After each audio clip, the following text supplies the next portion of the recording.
സ്തോത്രം സ്തോത്രം സ്തോത്രം സ്തോത്രം. പത്രോസിന്റെ 2-ാം ലേഖനം 3-ാം അധ്യായത്തിന്റെ 13-ാമത്തെ വാക്യത്തിലെ 2-ാമത്തെ എപ്പിസോഡാണ് നമ്മൾ കേട്ടുകൊണ്ടിരിക്കുന്നത്. എന്നെ കേൾക്കുന്ന പ്രിയപ്പെട്ടവരെ, ഞാൻ എന്തിനാ ഇത്ര ശക്തിയോടെ വിളിച്ചു പറയുന്നതിന്റെ കാരണം, നമ്മളോട് കൽപ്പിക്കാത്ത കാര്യങ്ങൾ നമ്മൾ ചെയ്യണ്ട. അപ്പൊ തന്നെ നമ്മളോട് കൽപ്പിച്ചത്, വചനത്തിലൂടെ അപ്പോസ്തലന്മാർ കൽപ്പിച്ച് തന്നിരിക്കുന്നത്, നീ പ്രവാചകനായിരിക്കാം, ആത്മീകനായിരിക്കാം, ഞാൻ എഴുതുന്നത് ദൈവത്തിന്റെ കൽപ്പന. അപ്പൊ ദൈവത്തിന്റെ കൽപ്പന നമ്മൾ അനുസരിക്കുക. അത് എന്തൊക്കെയാണെങ്കിലും അനുസരിക്കുക. അതിന് യാതൊരു വിഘ്നം വരുത്താൻ പാടില്ല. അതിൽ കൂട്ടിച്ചേർക്കാൻ പാടില്ല. അതിനോട് കൂട്ടിച്ചേർക്കരുത്. അതിനെ കോട്ടിക്കളയരുത്. അതിനെ മറിച്ച് കളയരുത്. ആ ദൈവത്തിന്റെ വ്യവസ്ഥയ്ക്ക് യാതൊരു വിഘ്നവും നമ്മൾ വരുത്തരുത്. അങ്ങനെ വരുത്തിയാൽ നമുക്കിപ്പോൾ കുഴപ്പമില്ലെന്നൊക്കെ നമുക്ക് തോന്നും. കർത്താവിന്റെ വരവിൽ എന്ത് ചെയ്യപ്പെടും? നമ്മൾ കൈവിടപ്പെട്ടു പോകും. എൻ്റെ പോയിന്റ് അതാണ്, നമ്മൾ കൈവിടപ്പെട്ടു പോകും. ചെയ്യുന്ന തെറ്റുകൾക്ക് അതാത് സമയം അടി കൊടുക്കുന്ന ഒരു രീതി ദൈവത്തിനില്ല, മാറ്റിയിട്ടിരിക്കുക. ഞാനത് യോഹന്നാന്റെ സുവിശേഷം പഠിച്ചപ്പോഴാണ് എനിക്ക് മനസ്സിലായത്. സ്വയമായി കായ്ക്കുന്നവരൊക്കെ എന്ത് ചെയ്യും? വെട്ടി മാറ്റിയിടും. അവസാനം കൊണ്ടിട്ട് കത്തിക്കും. അതാ നരകം. എന്നിൽ കായ്ക്കാത്ത കൊമ്പൊക്കെ അവൻ നീക്കിക്കളയുന്നു. നീക്കിയിടുക. അവിടെ ഇട്ടിരിക്കുക. ഓരോ സ്ഥലത്ത് ഓരോ ദേശത്തിടും. തലയോലപ്പുറമ്പിൽ കുറച്ച്, അവിടെ എല്ലായിടത്തും ഇടും. ഇട്ടിട്ട് അവസാനം എന്ത് ചെയ്യും? ഭൂതന്മാർ വന്ന് എല്ലാം കൂടെ കൂട്ടിയിട്ട് നരകത്തിൽ കൊണ്ടുപോയി തള്ളിപ്പോയി. എനിക്ക് അതാ പേടി. അതല്ലേ, അതുകൊണ്ട് ദൈവവചന വ്യവസ്ഥ പ്രകാരം ഫലം കായ്ക്കുക, ദൈവവചന വ്യവസ്ഥ പ്രകാരം ശുശ്രൂഷകൾ ചെയ്യുക. അതാണ് ദൈവം നമ്മെക്കുറിച്ച് ആഗ്രഹിക്കുന്നത്. അതിന്റെ അപ്പുറം കയറി ചെയ്യേണ്ട, കുറച്ചും ചെയ്യേണ്ട, ആ വ്യവസ്ഥയിൽ നിൽക്കുക. അതാണ് യോഹന്നാന്റെ 2-ാം ലേഖനം 9-ാം അധ്യായം നമ്മളെ പഠിപ്പിക്കുന്നത്. ക്രിസ്തുവിന്റെ ഉപദേശത്തിൽ നിലനിൽക്കാതെ അതിർ വിട്ടു പോകുന്ന ഒരുത്തനും അതിര് വിട്ടു പോകരുത്. ചില റോഡുകൾക്ക് നടുവിലെ മീഡിയേറ്റർ ഒന്നുമില്ല, ഒരു വെള്ള ലൈൻ മാത്രം കാണും. പക്ഷെ അവിടെ ക്യാമറ ഉണ്ടാകും, സൂക്ഷിച്ചോണം. നമ്മളിപ്പോൾ കുഴപ്പമൊന്നുമില്ലെന്നും പറഞ്ഞ് അപ്പുറത്തെ ലൈനിലോട്ടൊക്കെ കയറി പോയി കഴിഞ്ഞാൽ അതിലെ വർത്തം വന്ന് ഒരു ഇടിച്ചു കഴിഞ്ഞാൽ സംഭവം നമ്മൾ കെണിഞ്ഞത് തന്നെ. വീഡിയോ അപ്പോൾ പരിധിക്കുള്ളിൽ നിന്നോണം. പുറകിലുള്ള വണ്ടി കിടന്ന് എന്ത് ചെയ്യുക? സൈറനടിക്കുക, എനിക്ക് കയറി ഓവർടേക്ക് ചെയ്ത് പോകണം, സൈഡ് ഒതുക്കി കൊടുക്കണം, നമുക്ക് കയറി പൊക്കോട്ടെ. സ്വത്രം. അതിന് നമ്മൾ എന്ത് ചെയ്യുക? അപ്പുറത്തേക്കുന്ന മുമ്പിൽ പോകുന്ന വണ്ടിയുടെ ഓവർടേക്ക് ചെയ്യാൻ വേണ്ടി മറ്റുള്ള ആ ലൈന് നമുക്ക് നമ്മുടെ അതിര് വിട്ടിട്ട് അപ്പുറത്തോട്ട് കയറി ഓവർടേക്ക് ചെയ്യുമ്പോൾ അവിടെ നിന്ന് വരുന്ന വണ്ടി അപ്രതീക്ഷിതമായിട്ട് ഇടിച്ച് ആക്സിഡന്റ് ആയാൽ എന്ത് പറ്റും? എൻ്റെ കുറ്റമെല്ലാം നമ്മൾ വഹിക്കേണ്ടി വരും. അതുകൊണ്ട് എന്നെ കേൾക്കുന്ന പ്രിയപ്പെട്ടവരെ, വചനത്തിന്റെ അതിരിന്റെ ഉള്ളിൽ നമ്മൾ നിൽക്കുക. അതില്ലെങ്കിൽ നമ്മൾ ദൈവം മുൻപാകെ പിടിക്കപ്പെടും. ഇവിടെ കുഴപ്പമൊന്നുമില്ല, ഇവിടെ കസേരയൊക്കെ ഉറപ്പിച്ച് കിട്ടും, ഇവിടെ കാശ് കിട്ടും, ഇവിടെ സ്ഥാനം കിട്ടും, ഇവിടെ നമുക്ക് എല്ലാവിധ ബഹുമാനങ്ങളും ഈ ലോകം തന്നെന്ന് വരും, അല്ലെങ്കിൽ ആത്മീകരെന്ന് പറയുന്നവരുടെ ഇടയിൽ നമുക്ക് കിട്ടിയെന്ന് വരും. അവസാനം നമ്മൾ പിടിക്കപ്പെടും. നമ്മൾ രക്ഷപ്പെടാൻ ആർക്കും കഴിയുകയില്ല. ഒരു വലിയ പ്രവചന ദൂതായിട്ട് ഞാൻ ദൈവസഭയോട് വിളിച്ചു പറയുക. ഞാൻ വിഷയത്തിലേക്ക് മടങ്ങി വരുന്നു. നാം അവന്റെ പുതിയ ആകാശം, പുതിയ ഭൂമിക്കായിട്ട് കാത്തിരിക്കുന്നു. കർത്താവിന്റെ ശിഷ്യന്മാര് അവർ കാത്തിരുന്നത് കർത്താവിന്റെ വരവിന് വേണ്ടിയും ദൈവരാജ്യത്തിന് വേണ്ടിയും 1000 ആണ്ട് വാഴ്ചയ്ക്ക് വേണ്ടിയും ഒരു പുതിയ ആകാശം, പുതിയ ഭൂമിക്ക് വേണ്ടിയും രൂപാന്തര ശരീരത്തിന് വേണ്ടിയാണ് അവർ കാത്തിരുന്നത്. ഇന്നത്തെ സഭ എന്തിനു വേണ്ടി കാത്തിരിക്കുന്നു? എന്താണ് അവരുടെ ലക്ഷ്യം? പുതിയ ആകാശം, പുതിയ ഭൂമി. അവിടെ ആ വാക്യത്തിന്റെ ആരംഭത്തിൽ എന്താ എഴുതിയിരിക്കുന്നത്? എന്നാൽ നാം അവന്റെ കർത്താവിന്റെ വാഗ്ദത്ത പ്രകാരമാണ് കാത്തിരിക്കുന്നത്. നീതി വസിക്കുന്ന. അപ്പൊ പുതിയ ആകാശം, പുതിയ ഭൂമിയിലെ എന്തുള്ളൂ? നീതി വസിക്കുന്നുള്ളൂ. ഇവിടെ നീതിയില്ല. ഇവിടെ സത്യത്തിന് വിലയില്ല. ഇവിടെ ഏത് ഗവൺമെന്റ് ഭരിച്ചാലും നീതിന്യായമായ ഒരു ഇടപെടൽ നമുക്ക് കിട്ടണമെന്നില്ല. വാദിയെ പ്രതിയാക്കുന്ന ലോകമാണിത്. ഇന്ത്യൻ കോൺസ്റ്റിറ്റ്യൂഷനിൽ എഴുതി വച്ചേക്കുന്ന ഒരു പ്രധാന ഇതാണ്, 1000 കുറ്റവാളികൾ രക്ഷപ്പെട്ടാലും ബാക്കി പറഞ്ഞു, ഒരു നിരപരാധി ശിക്ഷിക്കപ്പെടാൻ പാടില്ല. ഇന്നതാണ് നടക്കുന്നത്. നിരപരാധികളെ തല്ലിക്കൊല്ലുക. ഇറാനിൽ നടക്കുന്നത് എന്താ? നിരപരാധികളെ തല്ലിക്കൊല്ലുക. ഹല്ലേലൂയ. കുറ്റവാളികൾ ശിക്ഷിക്കപ്പെടാതെ ഗവൺമെന്റ് സംരക്ഷിച്ചു കൊണ്ടുപോവുക. അതുകൊണ്ടാണ് ദൈവത്തിന്റെ ആത്മാവ് ഇവിടെ എഴുതി വെച്ചിരിക്കുന്നത്, നാം അവന്റെ നീതി വസിക്കുന്ന പുതിയ ആകാശം പുതിയ ഭൂമിക്കായിട്ട് കാത്തിരിക്കുന്നു. ഈ ഭൂമിയിൽ നീതി വസിക്കുന്നില്ല. ഈ ഭൂമിയിൽ നീതിയോടൊരു ഭരണം നമുക്ക് കിട്ടാൻ കഴിയുന്നില്ല. നീതി എന്നുള്ളത് ഈ ഭൂമിയിൽ ഇല്ല. ഏത് ഭരണകർത്താക്കളാകട്ടെ, ഏത് രാഷ്ട്രീയ പാർട്ടികളാകട്ടെ, ഏത് മതപണ്ഡിതന്മാരാകട്ടെ, ഏത് വർഗീയവാദികളാകട്ടെ, നീതിയോടെ പ്രവർത്തിക്കുന്ന ഒരു രീതി ഈ ഭൂമിയിൽ കാണാൻ കഴിയുന്നില്ല. ഇറാനിൽ നടന്ന ദാരുണമായൊരു സംഭവം, ഒരു കൊച്ചു കുട്ടി 18, 20, 22 വയസ്സം കൊണ്ടുള്ളൊരു കുട്ടിയാണ് തട്ടമിട്ടത്. തട്ടമെന്ന് പറയുമ്പോൾ മീൻസ് മൂടുപടം ഇട്ടത് ഒന്ന് ഇളകിക്കടന്നു, ആ മുടി ഒന്ന് വെളിയിൽ പുറത്ത് കടന്നതാണ്. അത് വലിയ കുറ്റമായി. ഈ വർഗീയവാദികൾക്ക് അത് വലിയ കുറ്റമായിട്ട് തോന്നി. അവർ ആ കൊച്ചിനെ പിടിച്ച് തല്ലി കൊന്നു. അതിനുശേഷം പ്രക്ഷോഭങ്ങൾ ഉണ്ടായപ്പോൾ ആയിരക്കണക്കിന്, 10,000-കണക്കിന് ആ നീചമായ രാജ്യത്തിലെ തീവ്ര ഭരണാധികാരികൾ ആ മനുഷ്യരെ കൊന്നൊടുക്കി. സദാമിന്റെ മേലുള്ള കുറ്റം എന്തായിരുന്നു? സ്വന്തം രാജ്യത്തിലെ ആൾക്കാരെ കൊന്നൊടുക്കി. ഇറാനികളുടെ കുറ്റം എന്താണ്? സ്വന്തം രാജ്യത്തിലെ ആൾക്കാരെ കൊന്നൊടുക്കുന്നു. അപ്പൊ ഇത് നീതിയാണോ? ഇത് നീതി വസിക്കുന്ന ഒരു ഭരണമാണോ നമുക്കുള്ളത്? ഇല്ല. 5 നേരം പ്രാർത്ഥിക്കുന്ന എന്തിന് ആൾക്കാരെ കൊല്ലാൻ? ഹല്ലേലൂയ. എന്നെ കേൾക്കുന്ന പ്രിയപ്പെട്ടവരെ, ഞാൻ മതം പറയാൻ നിൽക്കുകയല്ല ഇവിടെ. എങ്കിലും കണ്ണിൽ കണ്ടത് പറയാതിരിക്കാൻ നമുക്ക് പറ്റത്തില്ലല്ലോ. ഈ ഇസ്ലാം തീവ്രവാദികളുടെ ഇടയിൽ നിന്ന് ഒരു പെൺകുട്ടി, പല പ്രിയപ്പെട്ടവരും രക്ഷിക്കപ്പെട്ട് വന്നു. അതിൽ ഹമാസിന്റെ ഒരു ടോപ്പ് ലീഡറിന്റെ ഒരു മോള് രക്ഷിക്കപ്പെട്ടതിൻ്റെ ഫോണിൽ കിടപ്പുണ്ട്, ഞാൻ സെൻഡ് ചെയ്ത് തരാം. ആ കൊച്ചു പറഞ്ഞിട്ട് ഇങ്ങനെയാണ്: ഞങ്ങളെ പഠിപ്പിച്ചു വെച്ചിരിക്കുന്നത് യഹൂദനെയും ക്രിസ്ത്യാനികളെ എല്ലാം കൊല്ലണം. ഞങ്ങൾക്ക് തന്നിരിക്കുന്ന ട്രെയിനിങ് അതാണ്. പക്ഷേ കർത്താവിൻ്റെ ഹൃദയത്തിൽ ഇടപെട്ടു, നിങ്ങളുടെ ശത്രുക്കളെ സ്നേഹിക്കണം. അപ്പൊ നോക്കിയപ്പോൾ വേദപുസ്തകത്തിൽ അങ്ങനെ കിടക്കുന്നുണ്ട്. അതുകൊണ്ട് ഞാനൊരു ക്രിസ്ത്യാനിയായി മാറി. ഇനി മരിക്കേണ്ടി വന്നാലും പ്രശ്നമല്ല, ഞാൻ ഇന്നൊരു ക്രിസ്ത്യാനിയാണ്. ഞങ്ങളുടെ തീവ്ര മതത്തിൽ നിന്ന് ഞാൻ പുറത്തേക്ക് വന്നു. ഞാൻ സന്തോഷമുള്ളവളാണ്, എനിക്ക് സമാധാനമുണ്ട്, എനിക്ക് പ്രത്യാശയുണ്ട്. ആ കൊച്ചിൻ്റെ ഇത് കേട്ടപ്പോൾ സത്യത്തിൽ നമ്മുടെ കണ്ണുകൾ നിറഞ്ഞു പോകും അത് കേട്ടാൽ. അതുപോലെ ഒറ്റപ്പെട്ട സംഭവം ഇഷ്ടം പോലെ ഉണ്ട്. ഒട്ടനവധി സാക്ഷ്യങ്ങൾ. ഇസ്ലാം തീവ്ര മത അനുഭവങ്ങളിൽ നിന്ന് രക്ഷിക്കപ്പെട്ട് വന്നവർ പറയുന്ന സാക്ഷ്യം കേട്ടിട്ട് ഞങ്ങളെ പഠിപ്പിച്ചു വിടുന്നത് മുസ്ലിങ്ങൾ മാത്രം ജീവിക്കണം, മറ്റുള്ള എല്ലാത്തിനും കൊന്നു തരണം. അങ്ങനെ ഞങ്ങളുടെ കിതാബിൽ എഴുതി വെച്ചേക്കുന്നത്. ഞങ്ങൾ ഇപ്പോൾ മനസ്സിലാക്കുന്നു കർത്താവായ യേശുക്രിസ്തു പറഞ്ഞ വചനത്തിന്റെ മഹത്വം എന്താണെന്ന് ഞങ്ങൾ മനസ്സിലാക്കുന്നു. എന്നെ കേൾക്കുന്ന പ്രിയപ്പെട്ടവരെ, ഈ ഭൂമിയിൽ നീതി വസിക്കുന്നില്ല. ഈ ഭൂമി മലീനസമായി, ഈ ആകാശം മലീനസമായി. ഈ ആകാശത്തെയും ഭൂമിയെയും ദൈവം നീക്കാൻ പോവുകയാണ്. ഹല്ലേലൂയ. കർത്താവ് തന്റെ സഭയെടുത്തതിന് ശേഷം 7 വർഷത്തെ മഹോദരകാലം, ആ മഹോദരകാലം കഴിഞ്ഞതിന് ശേഷം ഒരു 1000 ആണ്ട് വാഴ്ച. 1000 ആണ്ട് വാഴ്ച കഴിഞ്ഞതിന് ശേഷം ഈ പഴയ ആകാശത്തെയും ഈ പഴയ ഭൂമിയെയും ദഹിപ്പിച്ചു കളഞ്ഞിട്ട് ഒരു പുതിയ ആകാശം, ഒരു പുതിയ ഭൂമി സൃഷ്ടിക്കുമെന്ന് ശാസ്ത്രജ്ഞന്മാർ പറയുന്നു.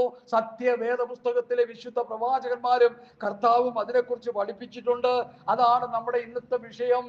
നാം അവന്റെ നീതി വസിക്കുന്ന പുതിയ ആകാശം പുതിയ ഭൂമിക്കായിട്ട് കാത്തിരിക്കുന്നു. നമ്മുടെ കാത്തിരിപ്പ് അതിനു വേണ്ടിയാണ്. ഈ ആകാശവും ഭൂമിയും നശിച്ചു പോകാനുള്ളതാണ്. ആകാശമണ്ഡലത്തിൽ എന്താ കുഴപ്പം പറ്റി? ഞാൻ ഇരുന്ന് ശാന്തമായിട്ട് ചിന്തിച്ചു ഈ വചനത്തിന് മുമ്പിൽ. ആകാശത്തിൽ അങ്ങോട്ടും ഇങ്ങോട്ടും പോകുന്ന സംസാരത്തിൻ്റെതാകട്ടെ, സിനിമയുടെ ആകട്ടെ, കംപ്ലീറ്റ് വേർബ്സുകൾ അല്ലേ, എല്ലാം അശുദ്ധമാണ്. ഹല്ലേലൂയ. ഈ ആകാശം മുഴുവൻ അശുദ്ധമാണ്. ഈ ഭൂമി മുഴുവൻ അശുദ്ധമായി. ദൈവം സൃഷ്ടിച്ച ഏദൻ തോട്ടത്തിന്റെ ആ പരിപാവനത മുഴുവൻ മനുഷ്യർ നശിപ്പിച്ചു കളഞ്ഞു. എന്നോട് എൻ്റെ ബന്ധത്തിൽപ്പെട്ടൊരു പുള്ളിക്കാരി എന്നോട് പറഞ്ഞു, എന്തൊരു ലോകമാണിത്, എല്ലാ കുടുംബത്തിലും അസ്വസ്ഥതയാണ്, എല്ലാ കുടുംബത്തിലും പ്രശ്നങ്ങളാണ്, എല്ലാ കുടുംബത്തിലും വഴക്കും ബഹളമാണ്. ഞാൻ ശാന്തമായിട്ട് കേട്ടിരുന്നിട്ട് ചോദിച്ചു, പുസ്തകം വായിക്കാറുണ്ടോ? വേദപുസ്തകം? അതൊന്നും കൃപയാലതൊന്നും വായിക്കാറില്ല. കൃപയാലതൊന്നും വായിക്കാം, ക്രിസ്ത്യാനിയൊക്കെയാണ് വായിക്കാറില്ല. അപ്പൊ ഞാൻ പോയി പുസ്തകം വായിച്ചു നോക്കിയാൽ മതി. ഞാനിങ്ങനെ പറഞ്ഞ് കളിയാക്കുന്നവരെല്ലാം എന്താ, ഞാൻ പറഞ്ഞ പുസ്തകം വായിക്കൂ, അന്ന് വായിച്ചു നോക്കി. ഉൽപ്പത്തി പുസ്തകം എടുത്തൊന്ന് വായിച്ചു നോക്കി. ഉൽപ്പത്തി പുസ്തകത്തിലെ ആദ്യത്തെ കുടുംബം ഏതാ? അത് ആദാമും ഹവ്വയും കായനും ഹാബീലും. അവിടെ പ്രശ്നമെല്ലാം നടന്നോ? അവിടെ കൊലപാതകം നടന്നു. പിന്നെ അത് തന്നെ കണ്ടിന്യൂ ചെയ്തുകൊണ്ടിരിക്കുക. എടാ അത് തന്നെ കണ്ടിന്യൂ ചെയ്തുകൊണ്ടിരിക്കുകയെന്ന്.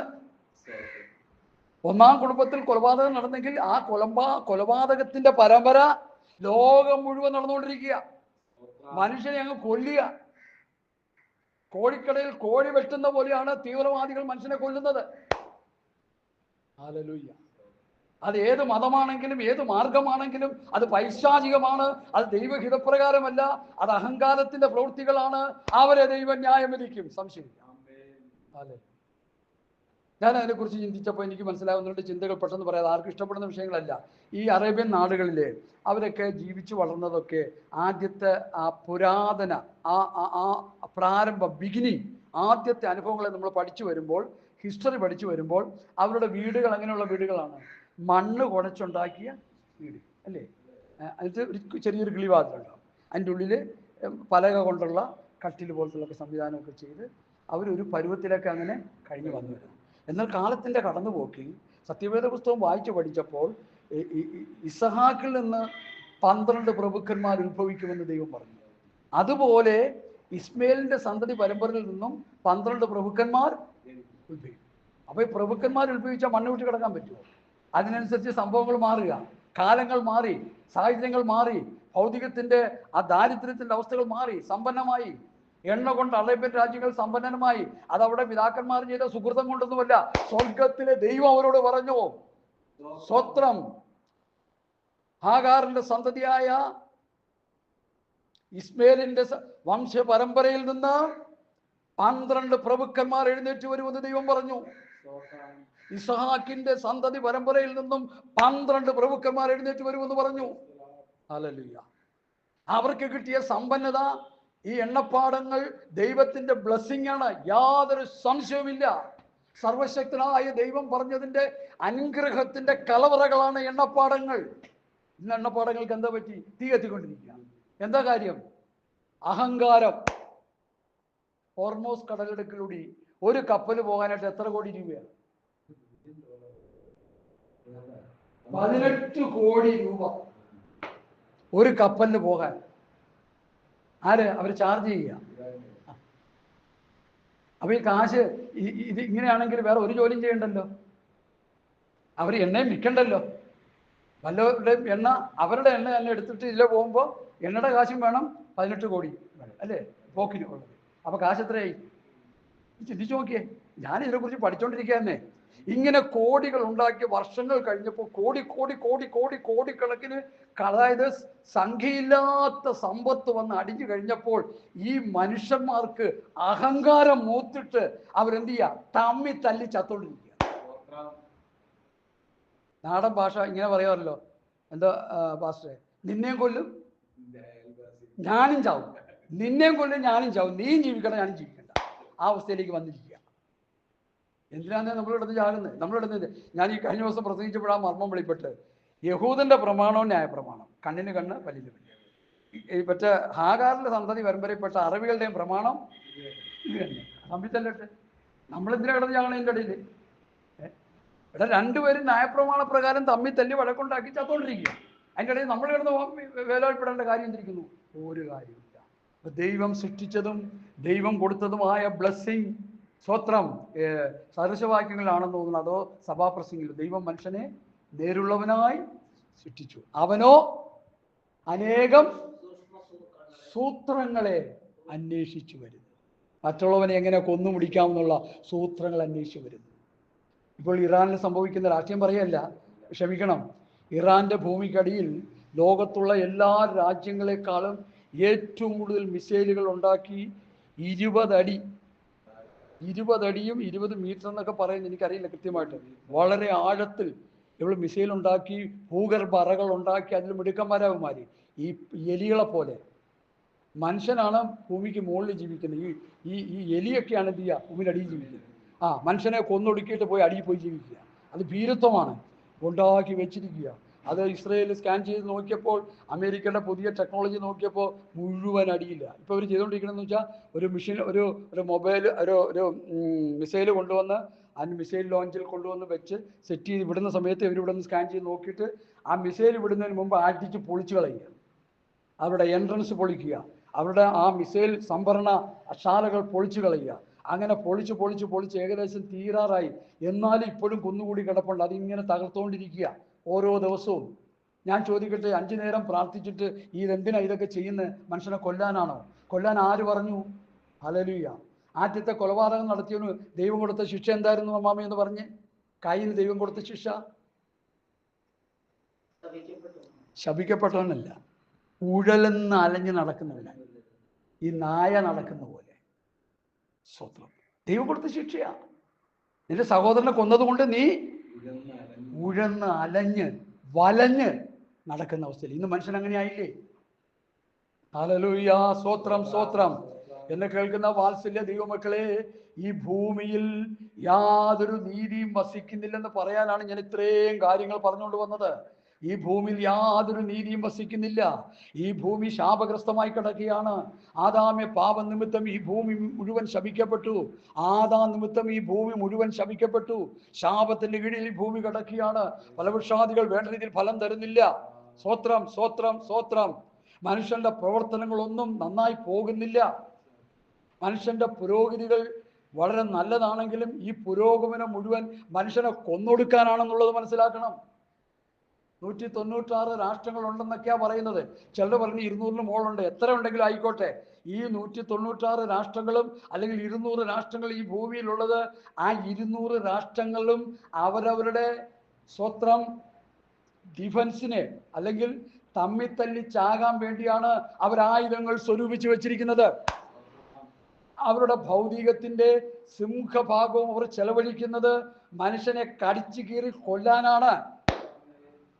നമ്മുടെ ഈവൻ ഇന്ത്യ പോലും എല്ലാ രാജ്യങ്ങളും അവരുടെ സാമ്പത്തികത്തിന്റെ നല്ലൊരു ശതമാനം യുദ്ധോപകരണങ്ങൾ വാങ്ങിക്കൂട്ടാനും മനുഷ്യനെ കൊന്ന് കൊലവിളി നടത്താനും വേണ്ടി അവർ ചെയ്തുകൊണ്ടിരിക്കുകയാണ്. ഞാനീ പറയുന്നത് പരസ്യമായ രഹസ്യമാണ്. ഹല്ലേലൂയ. ദൈവം അതൊന്നും ചെയ്തിട്ടില്ല, അങ്ങനെ ചെയ്യാൻ മനുഷ്യരോട് പറഞ്ഞിട്ടില്ല. ഹല്ലേലൂയ. അതുകൊണ്ട് ഈ ഭൂമി ശാപഗ്രസ്തമായി കിടക്കുക. ഞാൻ ഈ വാക്യം എടുത്ത് വെച്ചിട്ട് ഇങ്ങനെ ചിന്തിക്കാൻ തുടങ്ങി. എന്തിനാ ഈ പഴയ ആകാശം പഴയ ഭൂമിയെ ദൈവം മാറ്റുന്നത്? എന്തിനാ ഇതിനെ കത്തിച്ച് കളയുന്നത്? ഈ ദൈവമാണോ കത്തിച്ച് കളയുന്നത്? ഒന്നുമല്ല.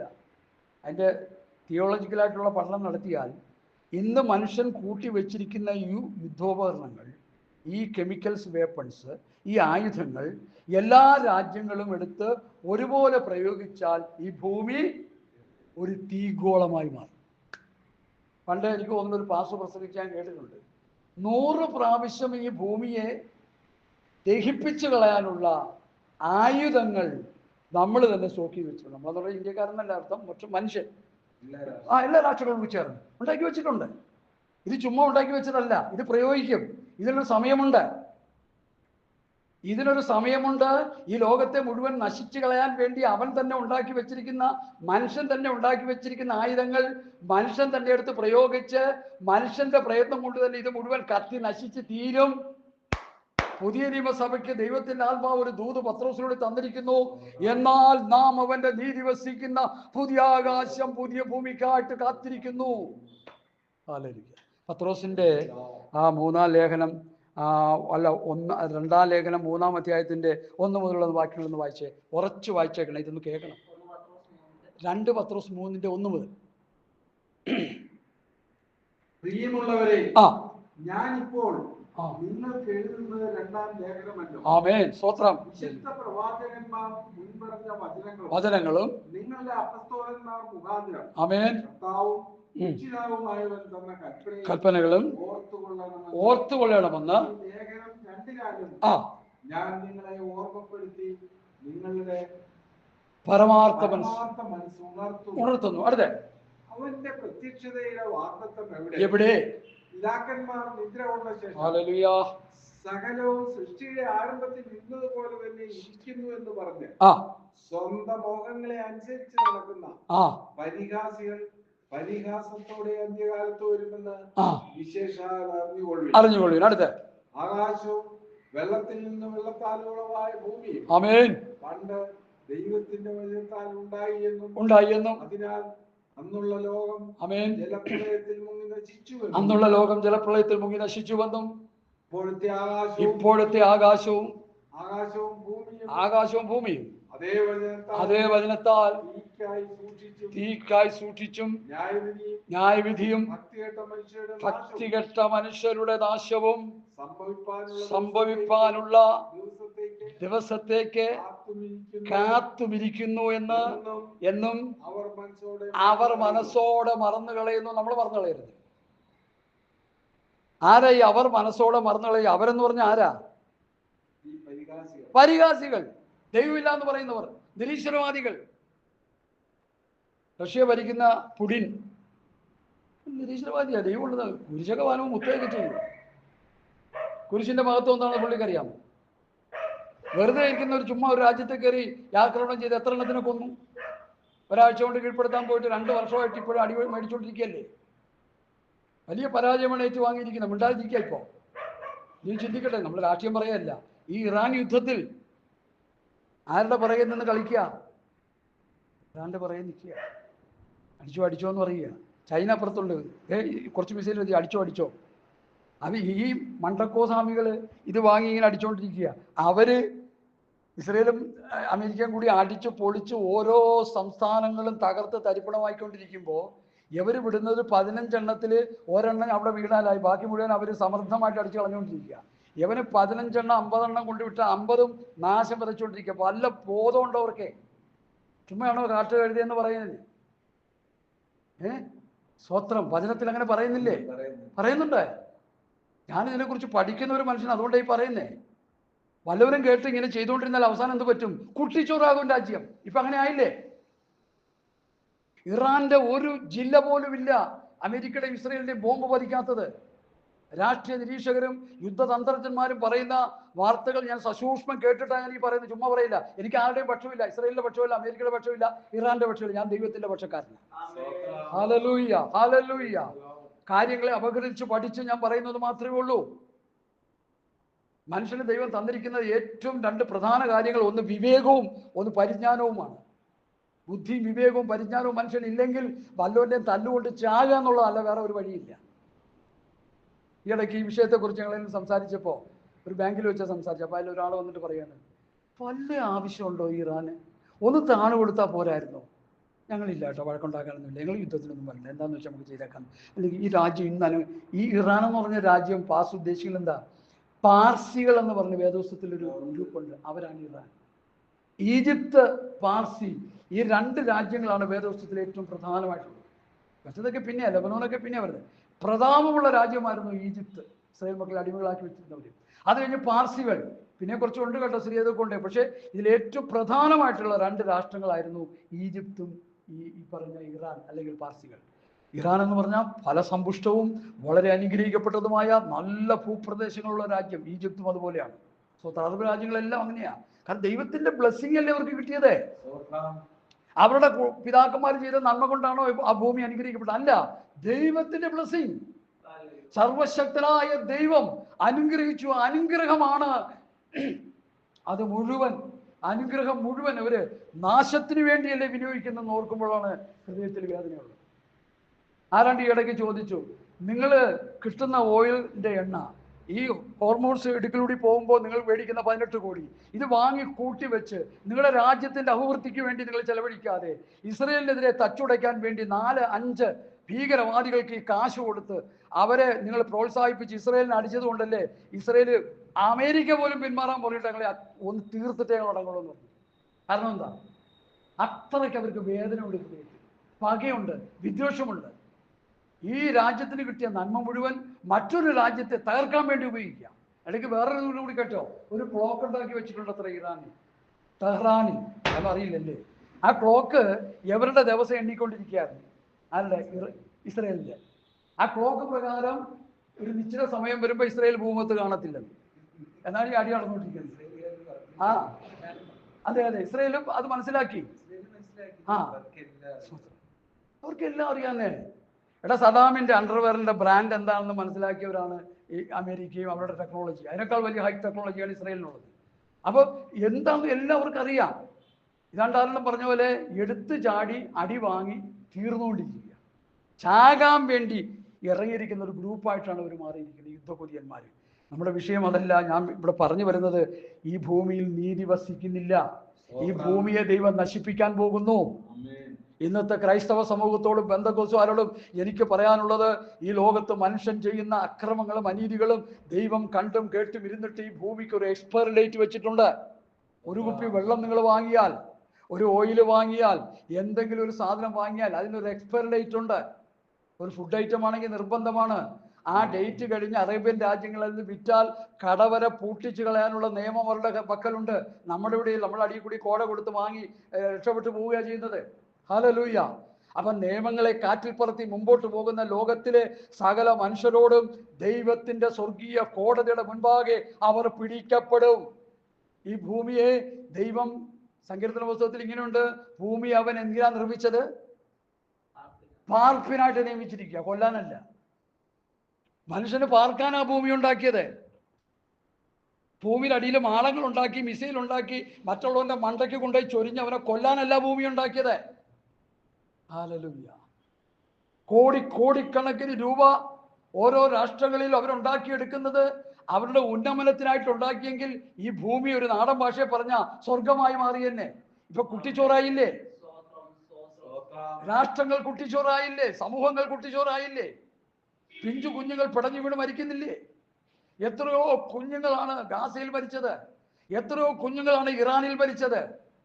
അതിന്റെ ശരിയായ കണക്കൊന്നും ഒരാരും പുറത്തുവിടുന്നില്ല. ഇസ്രായേലിൽ മരിക്കുന്നതാകട്ടെ, അവിടെ മരിക്കുന്നതാകട്ടെ, ഇവിടെ മരിക്കുന്നതാകട്ടെ, ഇസ്രായേൽ മരിക്കുന്നതാകട്ടെ, മറ്റേ റഷ്യയിൽ മരിക്കുന്നതാകട്ടെ, ഉക്രൈനിൽ മരിക്കുന്നതാകട്ടെ, യഥാർത്ഥ കണക്കൊന്നും ആർക്കും കിട്ടുന്നില്ല. തുച്ഛമായ കണക്കുകളെ കിട്ടുന്നുള്ളൂ. അതുകൊണ്ട് എന്നെ കേൾക്കുന്ന പ്രിയപ്പെട്ടവരെ, ഈ ഭൂമിയെ മനുഷ്യൻ കുട്ടിച്ചോറാക്കിയിട്ടിരിക്കുകയാണ്. ഈ ഭൂമി മുഴുവൻ മനുഷ്യൻ നശിപ്പിച്ചിരിക്കുകയാണ്. ഈ ഭൂമിക്ക് ദൈവം കൊടുത്ത ബ്ലെസ്സിങ് മുഴുവൻ തമ്മിൽ തല്ലി ചാകാൻ വേണ്ടി, അല്ലെങ്കിൽ കൊലവിളി നടത്താൻ വേണ്ടി ആ ഭൗതികമായ അനുഗ്രഹങ്ങൾ അവർ ഉപയോഗിച്ചുകൊണ്ടിരിക്കുകയാണ്. ഇത് ദൈവം കണ്ടിട്ട് മിണ്ടാതിരിക്കത്തില്ല. ദൈവം ഒരു എക്സ്പയറി ഡേറ്റ് കുറിച്ച് വെച്ചിട്ടുണ്ട്. തന്റെ സഭയെ ഇവിടെ നിന്ന് മാറ്റിയതിന് ശേഷം 7 വർഷത്തെ മഹോദരകാലം, ആ മഹോദരകാലം കഴിഞ്ഞതിന് ശേഷം ഒരു 1000 ആണ്ട് വാഴ്ച ദൈവപുത്രനായ യേശു ക്രിസ്തു പഴയ നിയമ പുതിയ നിയമ ഭക്തന്മാരുമായിട്ട് ഈ ഭൂമിയെ വന്ന് വാഴും. 1000 ആണ്ട് വാഴ്ച വാഴുമ്പോൾ അക്കൂട്ടത്തിൽ നമ്മൾ ഉണ്ടാകും. അതായിരിക്കണം നമ്മളെ പ്രത്യാശ. 1000 ആണ്ട് വാഴ്ച കഴിഞ്ഞതിന് ശേഷം ഈ പഴയ ഭൂമിയെ ചുട്ടരിച്ചിട്ട് പത്രോസ് എഴുതി വെച്ചിരിക്കുന്ന ഒരു പുതിയ ആകാശം, ഒരു പുതിയ ഭൂമിയിലേക്ക് നമ്മൾ പ്രവേശിക്കാൻ പോകുകയാണ്. എത്ര പേർക്ക് അങ്ങോട്ട് പോകണമെന്ന് ആഗ്രഹമുണ്ട്? ഹല്ലേലൂയ. ഞാനതിനു വേണ്ടിയാ കാത്തിരിക്കുന്നത്. എൻ്റെ പ്രത്യാശ അതിനു വേണ്ടിയാ, എൻ്റെ ശുശ്രൂഷകൾ അതിനു വേണ്ടിയാ. ഞാൻ പറയുന്ന വചനമൊക്കെ അങ്ങോട്ട് പോകാൻ വേണ്ടിയുള്ളതാ, ഇവിടെ കിടന്ന് ജീവിക്കാനുള്ളതാ അല്ല ദൈവമക്കളെ. ഹല്ലേലൂയ. കർത്താവ് വരുമ്പോൾ നമുക്ക് കിട്ടേണ്ട ഏറ്റവും വലിയ ബ്ലെസ്സിങ് എന്താണ്? ഒരു രൂപാന്തര ശരീരം. എൻ്റെ ഈ ശരീരത്തിൽ നിങ്ങൾ നോക്കി എന്തൊക്കെ രോഗമുണ്ടെന്ന് എനിക്കറിയത്തില്ല. ഒരു ഡോക്ടർ ഒരു ചെക്കപ്പ് നടത്തിയാൽ, ഒരു ലാബിൽ കൊണ്ടുപോയി ചെക്കപ്പ് ചെയ്യാൻ പറയും. ഈ പുള്ളിയെ കൊണ്ടുവന്ന് എവിടെയെങ്കിലും കുറച്ച് നാളെ ട്രീറ്റ് ചെയ്യാൻ പറയും, ഒരു 6 മാസമെങ്കിലും ചികിത്സിക്കാൻ പറയും. അതുപോലെ രോഗങ്ങളുണ്ട്. സത്യമായിട്ട് ഞാൻ പറയുക. പക്ഷെ ഞാൻ വിചാരിക്കുന്നത് അതൊക്കെ അവിടെ ഇരുന്നോട്ടെ. ആ രോഗമൊക്കെ ഉണ്ടെങ്കിൽ കുറെ വിനയമൊക്കെ ഉണ്ടാവും, നമുക്ക് കുറെ താഴ്മയൊക്കെ ഉണ്ടാവും, അല്ലേ? അഹങ്കാരമൊക്കെ ഒന്ന് കുറഞ്ഞു കിട്ടും. അപ്പൊ അതൊക്കെ അവിടെ ഇരുന്നോട്ടെ. ഇടയ്ക്കിടയ്ക്ക് ഒരു ഞെക്ക് കിട്ടുമ്പോൾ അയ്യോ ദൈവമേ എന്ന് വിളിക്കാനെങ്കിലും അത് ഉപകരിക്കട്ടോ. ഞാനുള്ളതങ്ങ് ഫ്രാങ്കായിട്ട് പറയാട്ടോ, ഒട്ടും മറച്ചു വെക്കാതങ്ങ് പറയാം. അയ്യോ ജഗത്താവ്, അയ്യോ സ്വോത്രം സ്വോത്രം സ്വോത്രം സ്വോത്രം പറയാത്തവനൊക്കെ കയറി ഉളുക്ക് വരുമ്പോൾ സ്വോത്രം പറയും. ഈ യാക്കോബ് മൽപ്പിടുത്തം നടത്തിയെന്ന് പറയുന്നത്, ആ മൽപ്പിടുത്തം എന്തുവായിരുന്നു പറയുന്നുണ്ടോ? ഹോശയുടെ പുസ്തകം എടുത്താട്ട്, ഹോശയുടെ പുസ്തകം, അതിനെക്കുറിച്ച് ആരും ഇതുവരെ വ്യക്തമായ മെസ്സേജ് ഒന്നും കൊടുത്തിട്ടില്ല. യാക്കോബ് പിടിച്ച മൽപ്പിടുത്തം എന്താണെന്ന് ഹോശയ പ്രവചനത്തിൽ ഹോശയ പറയുന്നുണ്ട്. 12-ാം അധ്യായം ഒന്ന് വായിച്ചാട്ടെ, അതിന്റെ 2 മുതൽ. നമ്മുടെ സൈമൺ ഉണ്ട്.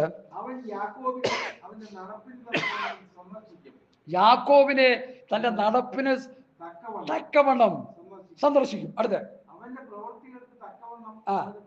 അപ്പൊ യാക്കോബിന് അങ്ങനെ കൊടുക്കുമെങ്കിൽ നമുക്കും അതൊക്കെ തന്നെ, ഒട്ടും കുറവൊന്നുമല്ല നമ്മൾ ചിന്തിച്ചോണം. അടുത്ത അടുത്ത ഇപ്പോഴും കുതികാല പിടുത്തത്തിന് ഒരു കുറവുമില്ല. പെന്തക്കോസ്തരുടെ ഇടയിലാണ് കൂടുതൽ. അടുത്ത അവൻ ദൂതനോട് പൊരുതി ജയിച്ചു. ഈ പൊരുതി എന്നുള്ളത് മഹാകവി സൈമൺ സാറ് എഴുതിയിരിക്കുന്ന ഒരു കവിത ഒരാൾ പറഞ്ഞിരിക്കുകയാണ്. ദൂതനക്കേറി യാക്കോബ് ദൂതനക്കേറി ഇങ്ങനെ പിടിച്ച് അവന്റെ മസിലൊക്കെ ഉടച്ച് അങ്ങോട്ട്. അതൊന്നും അല്ല. സത്യവേദ പുസ്തകം പറയുന്ന അവൻ കരഞ്ഞു. അല്ലേ? അങ്ങനെയല്ലേ എഴുതിയേക്കണേ? അവൻ കരഞ്ഞു. ആ, അവൻ കരഞ്ഞ് അവനോട് അപേക്ഷിച്ചു. അവൻ ബേഥേലിൽ വെച്ച് അവനെ കണ്ടെത്തി. അതാണ് മൽപ്പിടുത്തം. ദൈവസന്നിധിയിൽ കിടന്ന് മൽപ്പിടുത്തം എന്ന് പറഞ്ഞാൽ പലരും പല നിലയിൽ വ്യാഖ്യാനിക്കുന്നു. 94കാരനായ ഞങ്ങളുടെ ഉപദേശി പറഞ്ഞപ്പോഴാണ് ഇത് മനസ്സിലായത്. നമുക്കറിയത്തില്ല. അവൻ കരഞ്ഞു നിലവിളിച്ചു.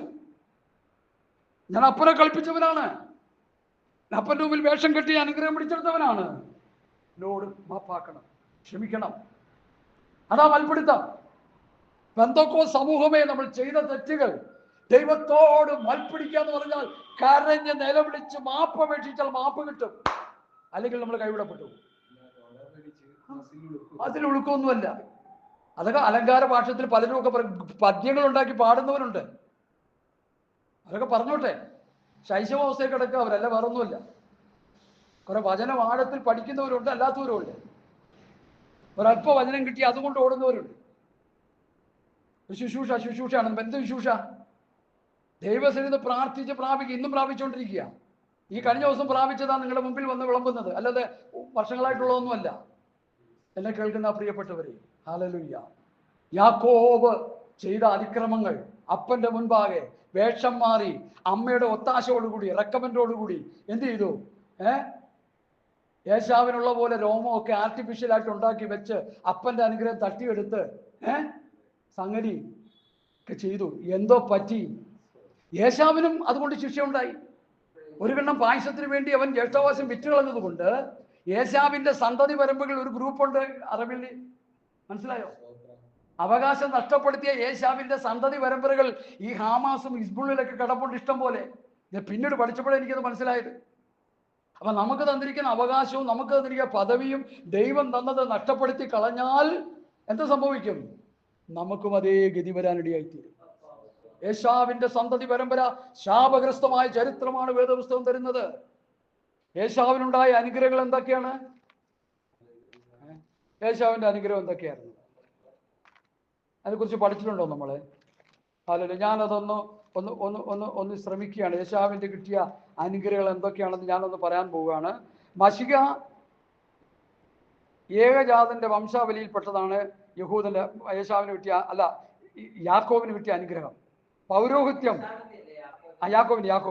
യാക്കോബിന് കിട്ടിയ അനുഗ്രഹത്തിന്റെ പരമ്പര ശ്രമിക്കുക. മശിക യഹൂദന്റെ ആദ്യ വംശപരമ്പരയിൽ നിന്ന്. പൗരോഹിത്യം അവനാണ്, ദശാംശം അവനാണ്.